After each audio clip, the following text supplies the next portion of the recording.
말씀의 제목 한번 저를 따라할까요? 리액턴스. 한번 더 해볼까요? 리액턴스. 리액턴스의 말씀의 제목을 함께 좀 말씀을 살펴보려고 합니다. 이 리액턴스 방금 읽은 제목인데 뜻이 과연 무엇일까요? 이 뜻은요, 심리학 용어, 특히 물리학 용어에서 굉장히 많이 쓰이는 것 중에 하나인데 전기의 저항을 가리키는 것입니다. 즉 쉽게 좀 더 풀어 설명하면은 저항을 많이 받으면 받을수록 반발력이 크게 발생하는 나타나게 되는 현상은요. 마치 강요를 당할수록 반항심을 품게 되는 것과 동일하다는 것이죠. 여러분들 공부 이제 시험 기간에도 공부를 하려고 해요. 공부하려고 하는데 공부하려고 다 마음가짐 다 잡고 공부할 준비 다 해 놨는데 갑자기 부모님께서 방문을 딱 열더니 "너는 하라는 공부는 안 하고!" 이러면서 화를 낸다고 하면 여러분의 마음은 어떠할까요? 아마 다 비슷하게 공감이 될 거예요. 반항심이 생기겠죠. 이게 쉽게 생각하면 리액턴스 효과 중에 하나라는 거예요. 이 저항, 반항심이 확 생겨나는 것 중에 하나라는 것이죠. 우리가 근데 이것이 때로는 반항심이 너무 많이 생기다 보면 어떻게 됩니까? 습관이 생기게 돼요. 습관처럼 행동하게 되죠. 그러면 이 습관이 생기게 되면 어떻게 됩니까? 아무리 중요한 일이라도 기한을 미룰 수밖에 없게 되고 기한을 미루면 어떻게 됩니까? 이 방만한 태도로 일관하게 된다는 것이죠. 이런 청개구리, 이 청개구리 심보, 한국말로 쉽게 생각하면 청개구리 심보인데 이 청개구리라는 자신의 삶을 망칠 뿐 아니라 주변의 동료들에게도 똑같이 민폐를 끼칠 수밖에 없는 것이죠. 때문에 리액턴스 효과에 말려들지 않고 자신을 절제할 수 있는 누군가가 나에게 뭐라고 한들 내가 그것을 과감하게 버틸 수 있는 힘이 생기는 이 절제력이 생긴다는 것이 우리 삶에 얼마나 중요한지를 오늘 말씀을 통해 좀 살펴보려 하는데 오늘 말씀을 통해서 볼 수 있는 것이 무엇이었습니까? 리액턴스 효과와 같은 인물이 있습니다. 이 청개구리 심보와 같은 인물 누굽니까? 아담과 하와입니다. 오늘의 말씀은 우리가 너무나도 익숙한 말씀 중에 하나는 사실은 이 선악과를 따먹는 장면은요.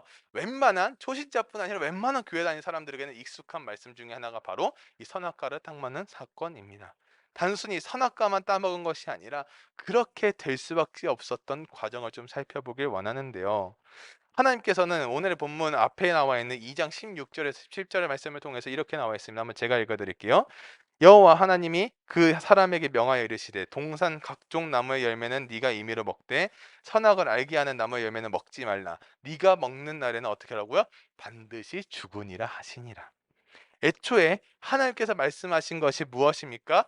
동산에 있는 모든 나무의 열매는 임의로 맘대로 먹되 딱 하나 무엇을 말씀하셨죠? 선악을 알게 하는 나무의 열매는 먹지 말라. 네가 먹는 날은 어떻게 됩니까? 반드시 죽겠다고 나와 있어요. ESV 성경에서도 어떻게 나왔습니까? Surely died. 반드시 죽는다라고 나와 있습니다. 그러나 하와는 누구의 게임에 넘어갔습니까? 바로 뱀입니다. 뱀. 이 뱀은 여기서 유혹자로 등장하는데 본래 하나님의 만드신 동물들 중에서 이 뱀은 굉장히 우아하고 영리한 존재가 바로 뱀이었어요. 근데 이러한 천성적인 뱀의 지혜도 사탄의 도구가 되어서 유혹자들의 속성으로 나타낼 때는 사악하고 간사함으로 전락하게 된다는 것이죠. 누구 때문에? 뱀이 아니라 뱀을 조종하는 이 사탄 때문에 그런 것이죠. 하와가 뱀과의 대화를 통해서 유혹에 넘어가게 되죠. 이 넘어가면서 주는 유혹이 두 가지가 있는데 첫 번째는 무엇이냐? 하와는 하나님의 말씀에 없는 말을 했어요. 그렇죠. 만지지도 말라는 말은 하나님의 금지령과 관계없는 하와의 과장된 표현이었어요.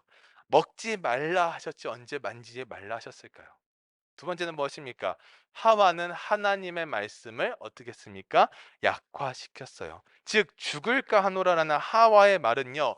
2장 17절에 나와 있는 것처럼 반드시 죽으리라라는 하나님의 말씀을 불신한 데에서 나온 것입니다. 결국 하와는 선악과를 따먹고 아담도 전도하게 되죠. 그리고 눈이 밝아져 서로의 벌거벗은 모습과 그 모습을 통해서 무화과 나무 잎으로 엮어 치마를 만들게 되는 것입니다. 여러분 한번 생각해 볼까요? 하나님께서는 늘 자유를 주신다고 해놓고 우리도 늘 자유를 찾아요.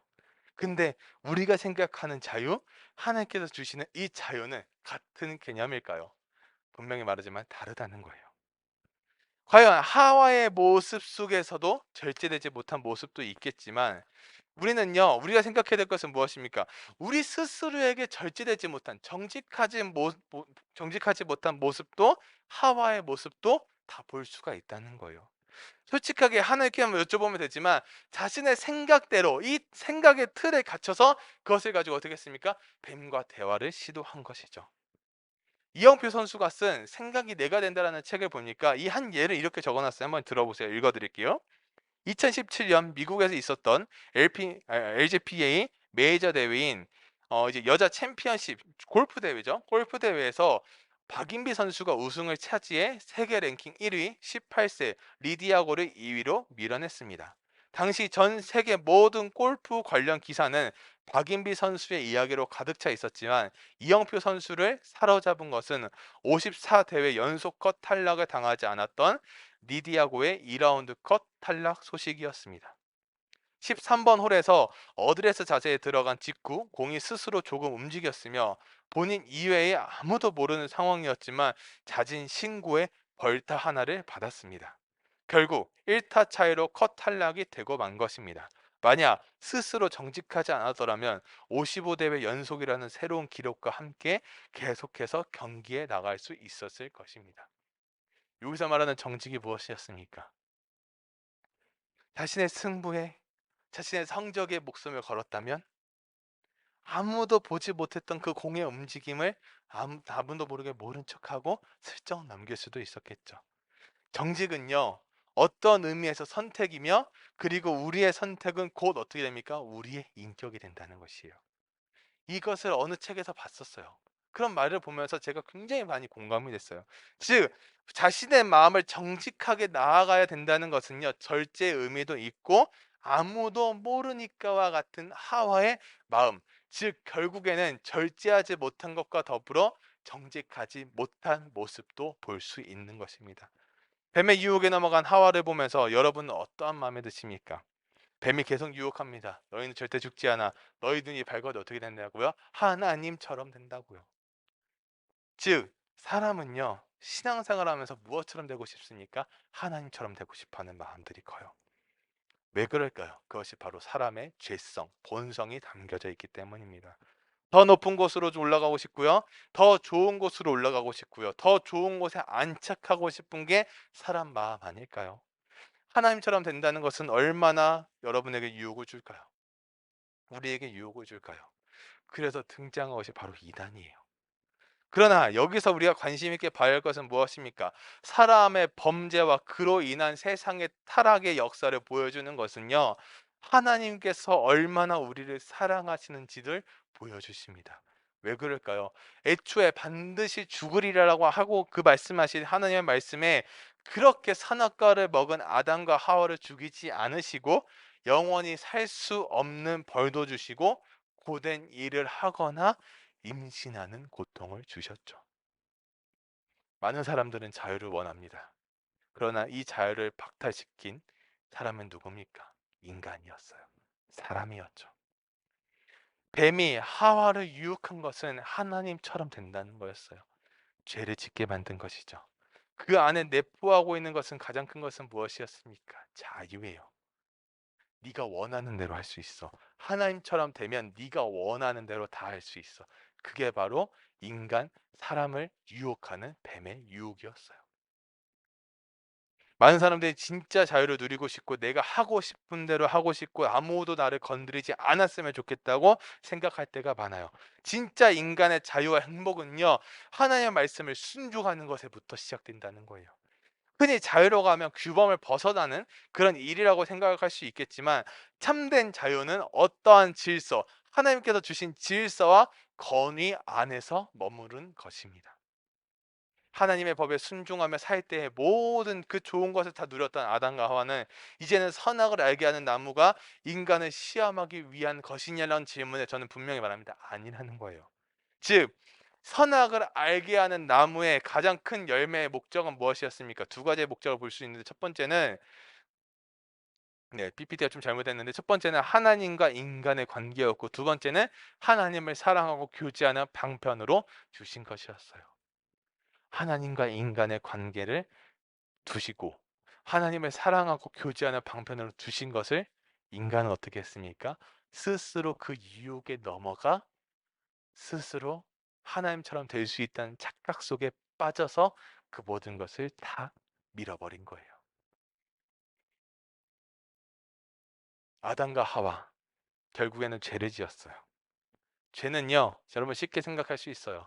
하나님의 말씀을 믿지 않고 불순종하는 것. 그것은 무엇을 말할까요? 하나님을 싫어하는 거예요. 죄가 하나님과 우리의 관계를 단절시키고 인간 상호 간의 관계를 왜곡시켰으며 인간과 자연의 관계도 왜곡시키거나 변질시켰다는 거예요. 인간이 타락한 것은요. 인간이 불완전하게 창조함을 받았다거나 외부적인 조건이나 환경 때문이 아니고 전적으로 인간 자신의 의지에 따른 것이었어요.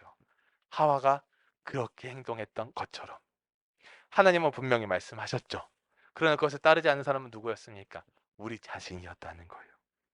쉽게 생각하면요. 뱀의 유혹이 있었고 하나님의 명령이 아니었어요. 근데 누가 넘어갔죠? 인간이 넘어갔어요. 우리의 주변에는 정말 숱한 많은 유혹들이 우리 눈앞에 펼쳐질 거예요. 그럼 그때마다 우리는 어떻게 할 겁니까? 또 넘어지고 또 넘어지겠습니까? 우리는 이 넘어짐에 있어서 많은 사람들이 한 번 넘어지면 괜찮아. 하나님께서 이해해 주실 거야. 아니요. 아니요. 절대 그렇지 않다는 거예요. 여러분들도 자유로운 사람이 되고 싶다는 거 다 알아요. 근데요, 자유롭게 하고 싶은 대로 하면 됩니다. 단, 가장 중요한 것은 이 포인트의 모든 것에 있어서 하나님의 말씀에 순종하고 하나님의 권위를 인정하고 그러면서 이 말씀을 붙잡고 우리가 매일매일 삶 속에 살아가야 되는 것이 굉장히 중요하다는 거예요. 청개구리 심보와 같은 리액턴스 효과에 우리가 얽매이는 있는 것이 아니라 이 하나님의 말씀에 본격적으로 우리가 마음에 순종할 수 있는 것이 얼마나 중요할까요? 세상 속에서 뱀의 유혹처럼 우리가 안도하고 안심하고 있을 때 찾아오는 수많은 유혹 속에 하나님을 의지하고 중심적인 삶을 살려고 하나님 중심적인 삶을 살기 위해서 발버둥 치는 그 발버둥이 굉장히 중요하다는 거예요. 그러한 절제된 모습이 우리 안에 있고 이 정직한 모습도 우리 안에 있고 그렇게 하나님을 알아가고 죄와 가까워지는 것이 아니라 하나님과 더 가까워질 수 있는 청개구리 심부와 같이 우리가 하나님과 반대로 가는 인생이 아닌 하나님이 우리와 함께 하신다는 그 사실을 통해 영원히 영원히 그 말씀에 순종하며 발버둥 치며 나아가는 우리 모두가 되기를 주님의 이름으로 소망합니다. 같이 해볼까요? 아멘. 아멘.